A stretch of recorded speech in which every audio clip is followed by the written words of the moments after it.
Forest music fun. Leo the Pomeranian loved music more than anything, even rolling in fresh grass. Today was the best day of the year, the night of the annual Forest Music Festival. He bounced on his fluffy paws, his tail wagging like a tiny, happy cloud. Tonight, the whispering woods would fill up with sweet melodies and dancing feet. Leo could hardly wait for the sun to go down. All day, Leo had been practicing. His instrument of choice was the brightest, shiniest, jingliest tambourine you ever saw.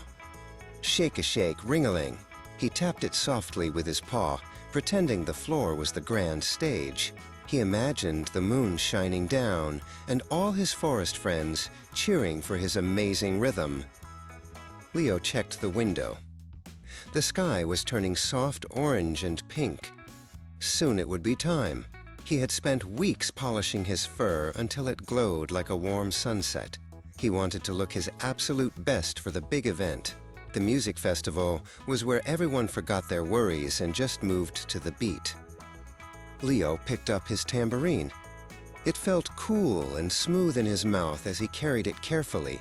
He slipped out the back door and headed toward the giant whispering oak tree that marked the beginning of the path to the clearing.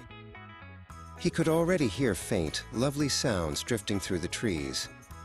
The forest path was usually dark and quiet, but tonight, little fireflies zipped past, acting like helpful tiny guides. They blinked green and yellow, lighting the way past tall ferns and tricky tree roots. Leo had to step carefully, making sure his precious tambourine didn't bump against anything. Thump, tap, tap. Leo heard a sound nearby. It wasn't music yet, but it was a steady, rhythmic beat. Maybe someone else was already close? He stopped and peered around a cluster of wildflowers. The sounds grew louder. Thump, tap, thump, tap. It sounded like drumming practice. "Hello, Leo," called a soft, feathery voice from above. Leo looked up, shading his eyes from the faint moonlight already peeking through the leaves. It was Ella, the wise old owl.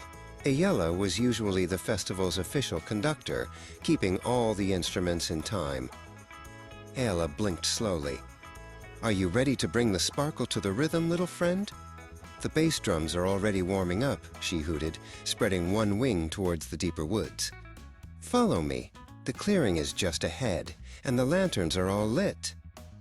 Leo trotted quickly behind Ella, who flew silently through the air.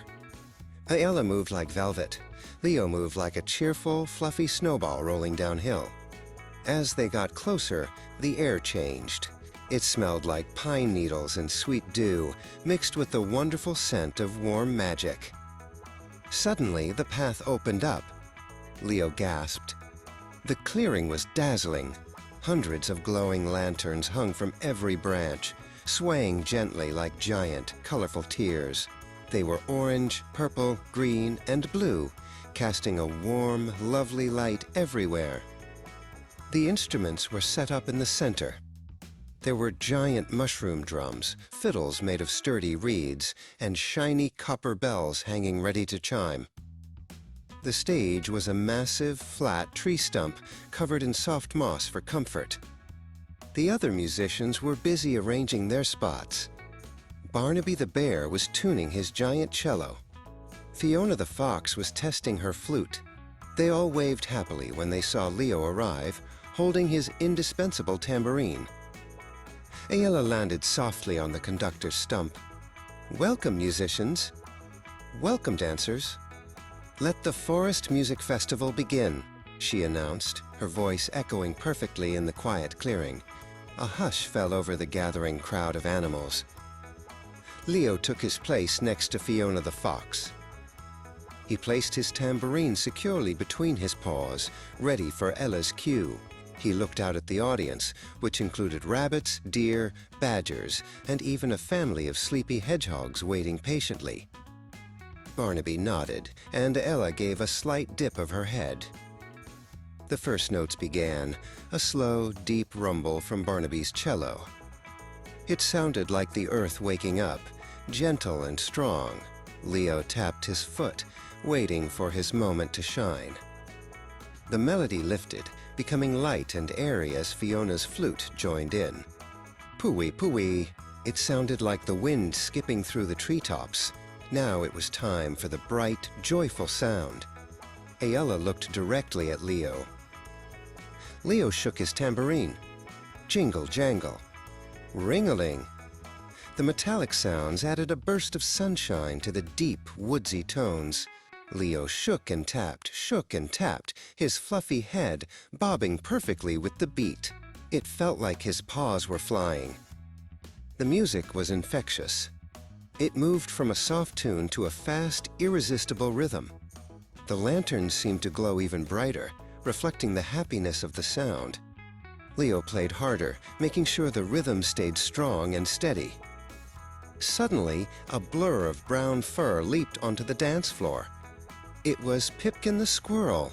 Pipkin loved to dance more than gathering nuts, and when the tambourine started, he couldn't hold still any longer. He started spinning and leaping. Pipkin twirled and dipped, his bushy tail fluttering like a flag. Other animals quickly joined him. Rabbits hopped in circles, deer pranced delicately, and the badgers did a funny little sidestep dance. Everyone was moving. Leo watched the dancers, playing his heart out. His tambourine was the anchor of the fun, urging every paw and hoof to move faster. He realized that making music was just as much fun as listening to it. Pipkin skittered past the stage, giving Leo a delighted high five with his tiny paw. "Best beat ever, Leo," he squeaked over the music. Leo wiggled with pride and rattled his tambourine even louder, creating a dazzling wave of sound. As the music swelled, the entire clearing became a kaleidoscope of light and movement. The air vibrated with joy. Leo had never felt so happy or so much a part of the forest community. He played until his paws felt tired, but his heart felt full. Slowly, Ayala brought the tempo down. The drumming softened, the flute whispered, and Leo's tambourine gave one final, gentle chime. The festival was over, leaving behind quiet laughter and the sweet promise of next year's fun. Leo tucked his tambourine carefully under his chin and started the walk home, already dreaming of the next beat. What a wonderful night. Thank you for sharing the magic of the Forest Music Festival with Leo. We hope you loved this story. Don't miss out on Leo's next big adventure. Be sure to follow our channel for more fun stories and music.